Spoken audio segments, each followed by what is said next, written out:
Hi, Huntresses. Welcome to Talk Rich to Me, where we explore the human side of finance. We're your co-hosts, Stephanie Gutman and Ysenia Rhodes, co-founders of Huntress Wealth.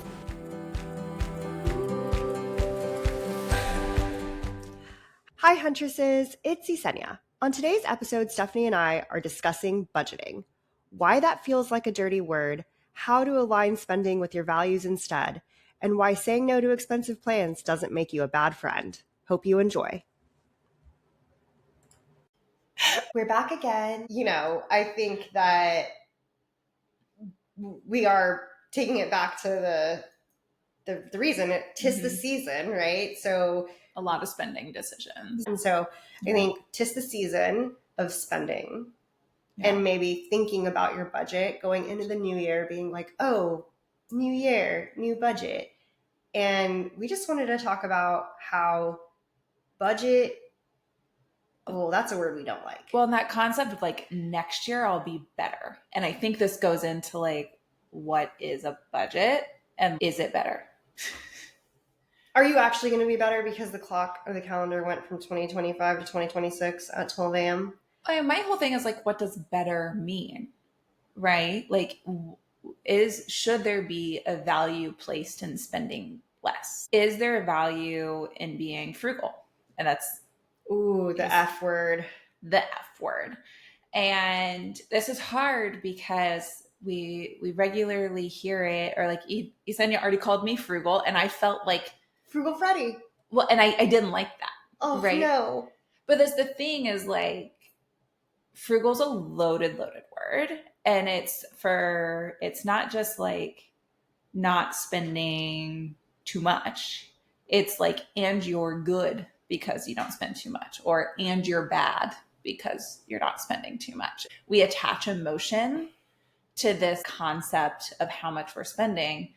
And I don't think it should be that way. It's probably something we've learned, like a learned behavior of like being frugal is good. Whereas like spending what you can afford to spend is good and healthy, right? To be fair, I feel like I do mean frugal in a good way.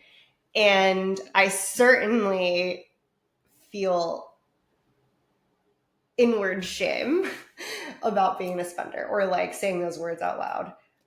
Well, that's why you think of frugal as a good thing, because it's like the thing you don't like. You're almost saying the bad thing about yourself when you're calling other people frugal in a good way. Whereas like when people call themselves like frugal in a good way, they're saying like other people who spend too much are like bad. Maybe that's been projected on me. Well, you're worried they're judging you, right? Yeah. And that I have to justify my actions. Mm-hmm. But all that to say, we don't need to justify our actions. And also, it's okay to have boundaries around spending money. I think what's important to us is that people prioritize their values and reflect on that.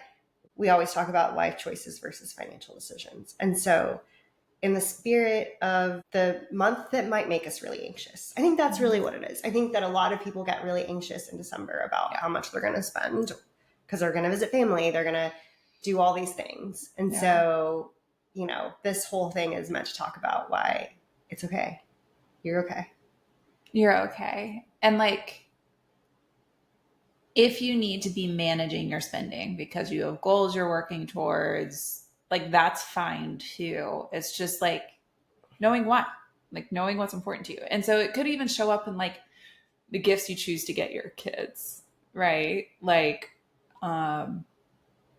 we cannot let my child hear this one. So remind me not to play this episode for her. I love that she's a reader. It's so fantastic. She loves reading, but she keeps wanting to buy books. And so like we just had book fair and she like spent $40 on books. And it's like the weekend before we went to Half Price Books and got books. Like we don't have places for these books, but also books are averaging around $10 a book for us. And I kind of like exasperated said this morning, I was like, at this rate, we're going to spend $1,000 on books. Like we have to use the library. We have to borrow, we have to share. because I don't value spending $1,000 on things that are a one-time situation. Like, and I've tried to reiterate that with her. Like, you're going to go back and reread the books. It's totally fine to buy them, but like demonstrate to me that you want to do that. Or we can even like get it from the library first, and on the second read we can buy. But like, it's not just we're going to go buy all the books. And so that shows that we're getting her a Kindle for Christmas and like teaching her how to borrow books from the library digitally. So like, it's like teaching a girl to fish versus like buying her the fish. I don't know. So it's like not being wasteful might be something that's important to me, that like I'm even showing up like in the gifts, even though the gift itself isn't the cheaper option than books. But you're talking about books and buying books for your kid. And we've recently come up with a different issue, which is my 10-year-old loves playing video games. Mm-hmm. And you know what I wish I was an early investor in? Fortnite or Roblox. Because it's genius. They don't charge you to download the app, but then they infiltrate children's brains to think that they need different skins. Yeah. Well, Blake went and did like an inventory the last time he wanted a skin or like a battle pass, and like frankly things that I don't understand. It's like a digital inventory, right? Yeah. He did an inventory of like how much money Diego had spent this year. And he had spent $330 on Fortnite. Wow. So like typically, and this is like interesting, right? Because a typical video game costs $50. That ain't $300 a year. Like, well, and next year it's another $300. It's not like he spent $300 and he's done. Right. You know? And so he was like begging us because he had done some chores, he had money, and he was like, I will spend my money on this. And I was like, no, like we are stopping spending. Like he was like, well, what if grandma buys it? And that's hard because that's like my mother gifting something to him, which we love and value and appreciate, Mom. But it's like, no, we need to teach you that this is dumb. And so how you can talk to him about his values, and he'll be like, Roblox. No, for sure. Like if my son's value list was up there, like Fortnite would be very valuable to him because he gets to talk to his best friends in Germany. Yeah. And like, that's like, you know, like he has best friends that just moved to Germany this year, and that's been a way for them to continue to connect. It's been awesome and fabulous. Yeah. But like, he doesn't need the new Bart Simpson character or some weird emo. Does he even know what Bart Simpson is? Yeah, he's watching Simpsons since he was a little kid. Oh, fun. I mean, not that he's not a little kid, but like during COVID, he just like started watching it, and it's actually like way above his head, and they don't cut. It's like, it's fine. I don't personally enjoy it, but he does not need like a skin in a video game. No, where like sometimes he catches me on Roblox because you can like build individual servers and like code things. So I think what you're highlighting is something really important, especially when it's talking about like teaching kids, but it's also teaching ourselves, is like, what is marketing and its impact on us, and recognizing marketing. And certainly like he might be making impulse buys or might not be, but the point is he's having those impulses, whether he's acting on them or not, because of marketing, right? Like you're seeing your friend with it, or it's advertised in the store. Like, and so I really try to teach my kid the like recognizing when it was your idea first versus somebody else's idea and it looked interesting. Right? Like there's this like, and you can't, it doesn't mean if it looks interesting, it doesn't mean you shouldn't buy it, but like you should really do the whole like more time to reflect and make sure it's something you actually want versus like, well, of course it looks interesting. Like one, it might be cool. Two, somebody else made it look cool. Right. And like you want that. And so that wanting it isn't bad, but recognizing whether it was your want, which is probably coming from a place of values, right? Versus like, did somebody else give you the idea? Oh, that's genius.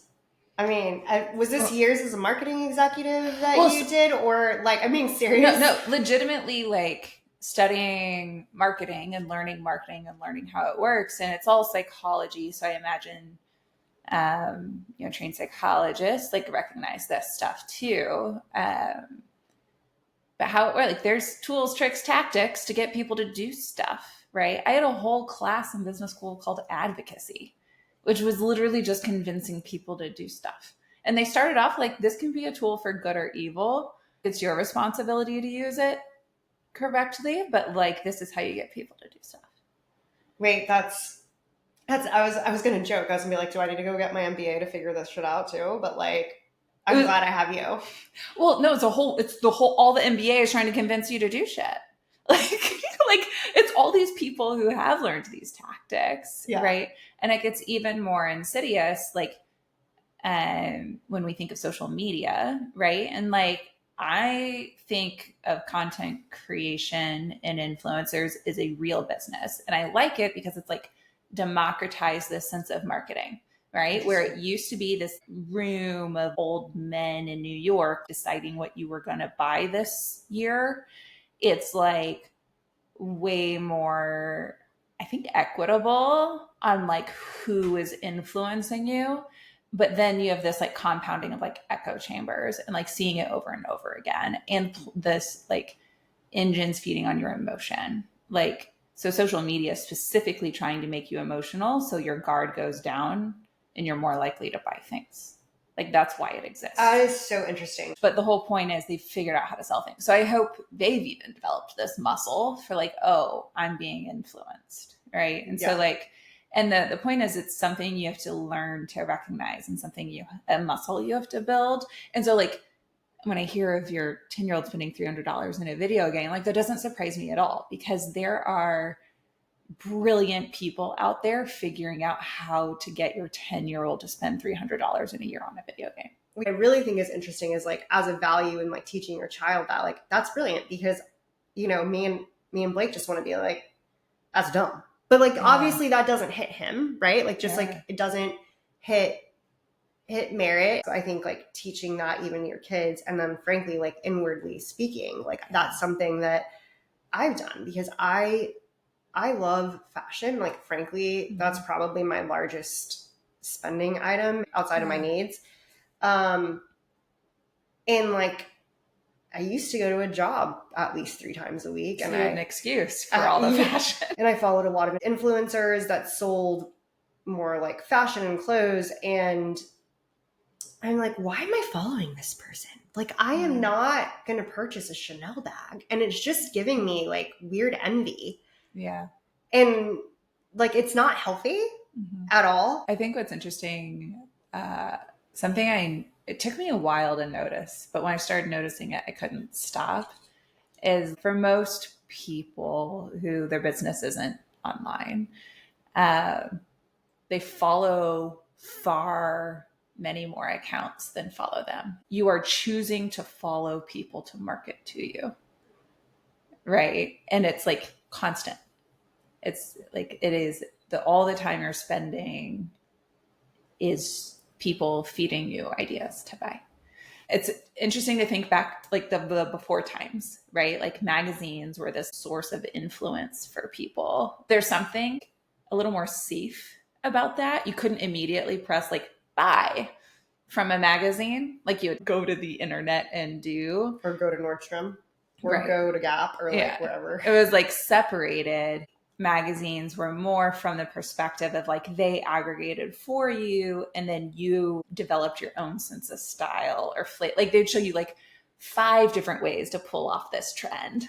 I've always loved fashion and buying clothes and all that stuff, and so I just always purchased like a bunch of like style magazines, and I would like look at them since I was really young. And I do think it is very different in the way that you ingest, but also in the way that you can be influenced, like immediately, like you're saying, the purchasing power that you have on the internet, which is just like immediate gratification. And I worry about that with my kids. That's something you have to teach them. Like, again, it's like expecting kids to be able to navigate this world when like even us as adults, like millennials grew up in this. So like we've learned the lessons the hard way. We've bought the thing we regret, right? We've like, And maybe we're still learning the lesson, but like, just like suddenly turning the internet on for kids one day. Like there's just like, there's so much they have to navigate, but like in this way, like how things are marketed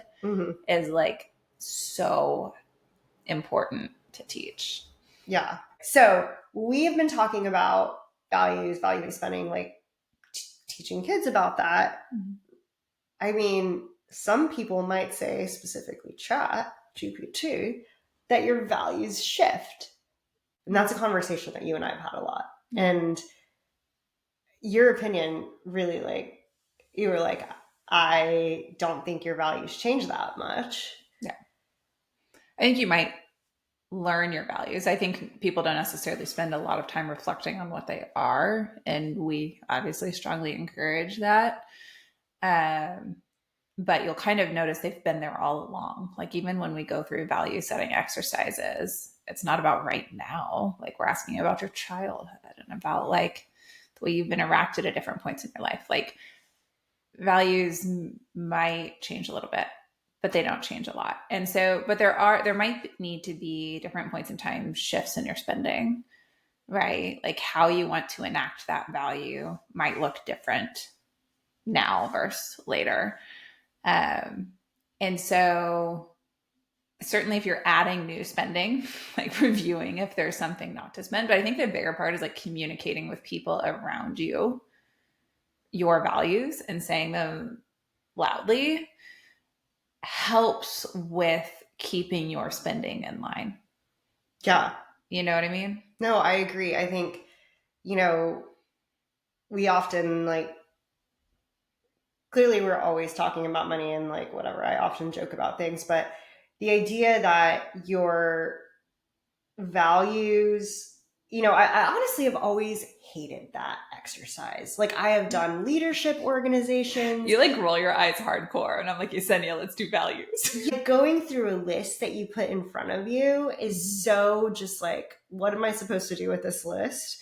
I'm a doer. So like, I just am like, okay, circle, circle, circle. Like it's something that I really didn't appreciate it until we put it into a prompt. Does that make sense? Yeah. So I think there's a couple pieces is like, it's not just this, but like we've personally experienced it going through like these processes we've created and like in sharing with other people, it's like the discomfort of looking inward, right? Like we're like constantly monitoring what everyone around us needs and wants and how we're maybe need to move through the world. Yeah. But like it is uncomfortable to look inside.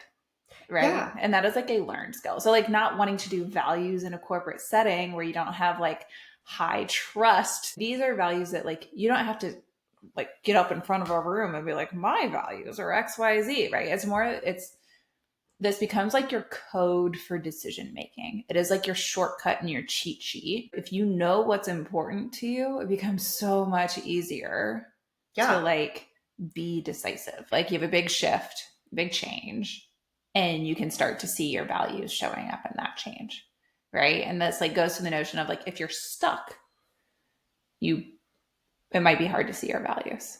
Yeah, you know. 100%. And so going to like, of course your financial life is going to change when the rest of your life changes, right? Yeah. But I still hold firm. You've probably had the same values all along, and me and Chat can spar about that. No, I agree. Like, I don't want to call it. Chat is not a she. Chat's a he because he can be dumb. Okay. So Chat is a he, and maybe it'll be me, like the Joaquin Phoenix movie. You know? Did you remember the her? Yes. Yeah. Please do not develop a romantic relationship with AI. Trying. Just joking. But okay. So. I'm just waiting for the call of like, so I've realized I'm in an open relationship with Chat GPT. I just call it Chat. And people are like, what? Yeah, on a first name basis. Yeah. It's just Chat. And Claude. But Claude's only name is Claude. And Claude I love that you like are two-time in AIs. I kind of like Chat better. Don't tell Claude. The coda, but we're here to talk about budgeting out loud. What are your thoughts? Do you like budgeting? Do you like that word? Okay. I mean, back to the first, does anyone like budgeting? No, absolutely not. It's a chore. It's a spreadsheet.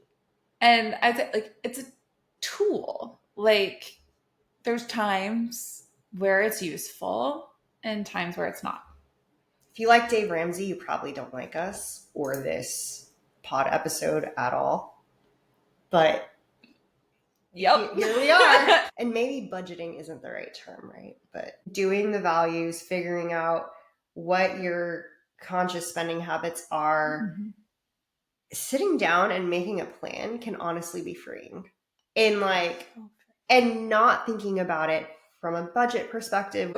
I guess I'm going to say there's a basic, the one budgeting thing out there I'm like kind of cool with because it's not super nitpicky and diety is like 50% of your spending towards is like the cap for needs, 30% for wants, and then 20% towards investing. And that might mean paying off debt and it might mean actually investing in your future. I think it should expand to making donations and like this bucket of serving your values, right?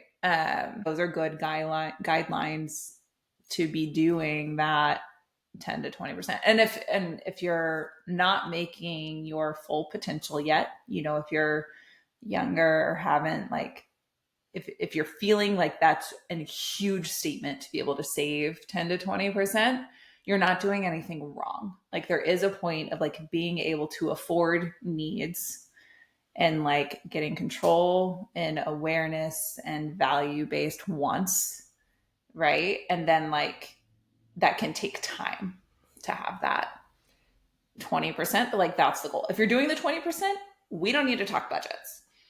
Yeah. Stop.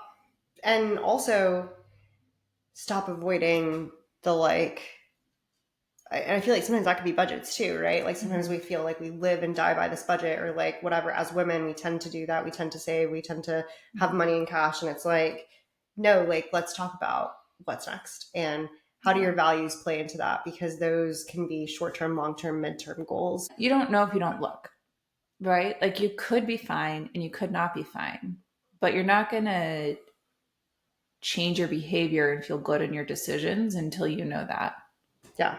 Right. And like, again, we come across more people are fine than they think.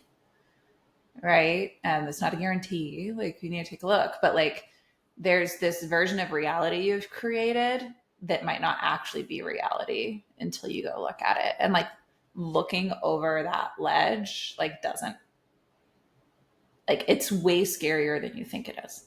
Yeah. Unless you're scared of heights. Just joking. Okay, not looking over the ledge. What? Looking in the mirror, back at your beautiful face. Sorry. Like finally looking in that mirror after like I don't know, a bottle of wine. But after 20 years, we're saying the things out loud. Mm-hmm. We are talking about how we want to spend our money, why that doesn't make sense to us. And yeah, it did take us a while. But like, I'm here to tell you that it's freeing and it's hard, it's uncomfortable, but it's totally worth it. So next time you're out with, you know, someone asks you to go to coffee, go to dinner, and you don't want to go because it's expensive or it's out of your budget. First of all, don't go and spend the money. If it's not in your values, have the courage to say, I don't want to spend, I would love to hang out with you. I don't want to spend that much money right now. Can we do X, Y, or Z? Yeah. And like, trust me, like I've been on both sides of the script. Mm-hmm. It's hard, but like, I will say like, do it. Just do it. It's like, it's so much, it's like looking at, you're like projecting people's responses. So real life. Like you were going to go to dinner with a friend and you're like, I don't know that I can do this. It's like, well, Ysenia, fun fact. This is how I felt about our relationship for 20 years. Yeah. Right. And you were like, what? And it's like, I never told you. It's not something you were supposed to know. Yeah. Right. And and like it feel like we have these conversations now. So I was more comfortable saying it. And you're like, I wish you would have told me. Like, it's helpful and informative to like be able to offer things that like we can go do that like don't even have this layer to it. And you're like, well, this could have helped 20 years ago. Like, it's on me that like I didn't say it. Yeah. And like, you were cool with it. Like that's what I'm saying. I've been on both sides of the fence. I'm like, right. Like, because my husband is you basically frugal Fred, and he's just like, I don't want to, like, it makes him anxious to have these expensive dinners. And like, he would prefer for me to go out with girlfriends. So yeah, when I go with girlfriends, I'm like, do you want to go with me to XYZ fancy restaurant? And I'm like, I'm also gonna need the sandwich shop. Yes. Or Mexican food that has a margarita, because ladies, come on. But yeah. Or like we do our regular meeting, we talked about like having it at a coffee shop, which is like fine to buy coffee, but we're like, oh, what if we just do a walk instead? Right. Yeah. And it's just like, it was just funny because like when we were in college, we used to go on hikes, and that was like our cheap free fun. Yeah. Doing it was scary, but reality didn't, like those fears didn't come true. Yeah. You know? So whether it's dinner, a wedding, like a bachelorette party, like I think it's okay to say no. And honestly, if that person doesn't want to be your friend, they're not worth it. Like, seriously. And the trip, the kid demanding, if I don't get this present, like, I mean, maybe that's, I don't know. Oh, we can have that conversation. Yeah. Not kids. Should talk about kids. But it's way less scary to actually do it than it is to think about doing it. Yeah. So with that said, it's been fun. We hope you'll come back to Real Talk with the Huntresses. Real Talk. Real talk. We're not like doing Real like talk. Sexy phone lines. Talk rich to me, baby. Oh God. I've practiced too many times. Is that for ChatGPT or? Anyways, with that said, we'll log off. Till next time. We did that together by ourselves. Bye. You've been listening to Talk Rich to Me, a production from Huntress Wealth. For more chill takes on finance, sign up for our newsletter at huntresswealth.com. That's HUNTRESSWEALTH.com.